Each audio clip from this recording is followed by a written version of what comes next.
It's a city that never sleeps, and the high-rise light show is one of Shanghai's big attractions. But it's costly. Lighting burns a lot of energy. Over 20% of the world's electrical consumption is to light our buildings and homes.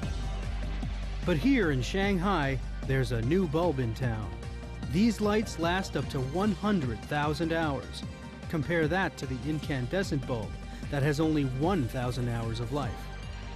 They're called induction lamps, and some say they're the best kept secret in lighting.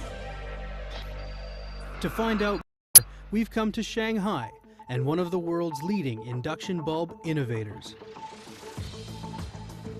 Shanghai Hongwan Lighting and Electric Company. A second-generation light bulb manufacturer that churns out over 2 million bulbs a year. The induction light is an energy saver, but that's not all. On the left is a metal halide bulb. On the right, sodium vapor. Notice the light in the middle doesn't flicker. That's the induction bulb. And that's not all. It gives off less glare, can be used with a dimmer, and doesn't generate much heat.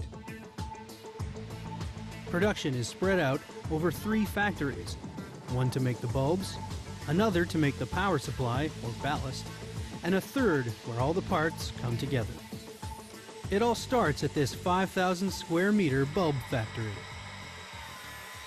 30 centimeter lengths of hollow glass tubes are fed into a super hot oven to soften them up for bending. Timing is crucial, because at the end of this 35-second ride, it's a blazing 1,500 degrees Celsius. A second too long, and the tubes could melt. The glass tubes get swallowed up and curved into a U. It's here the bulbs begin to take on their donut shape, or at least half of one. Next, it's down to the conveyor, so the tubes can gradually cool down to room temperature.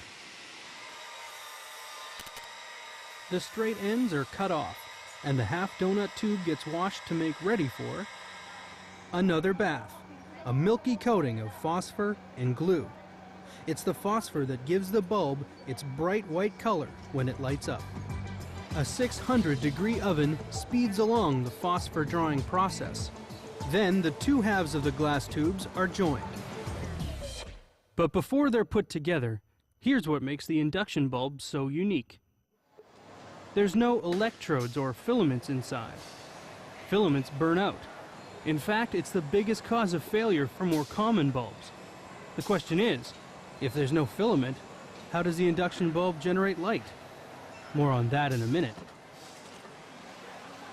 Time to bring the half tubes together, sealed tight with 1,200 degree heat. Next, the bulb must be drained of any remaining air. A small tube jutting out of the bulb is fused to a machine that vacuums out the air. Then argon gas is fed in. That small protruding tube serves another purpose. It's the sealed housing for hard pellets of solid mercury, about the size of a bean seed. When powered up, the mercury gets excited and vaporizes inside the bulb, producing ultraviolet energy. The invisible UV energy bounces off the white phosphor to produce light. The light bulb's power source is a ballast that produces a high-frequency current. With no filaments to burn out, the life of the induction lamp is mostly determined by the ballast. This ballast is a radio frequency power supply that starts with a circuit board. Each one has a diagram or roadmap showing where all the diodes, capacitors, and transistors go. The boards are fed into a machine that installs some of the smaller components. These robotic arms work around the clock, spitting out close to 3,000 boards in a 24-hour period. The board is inspected to make sure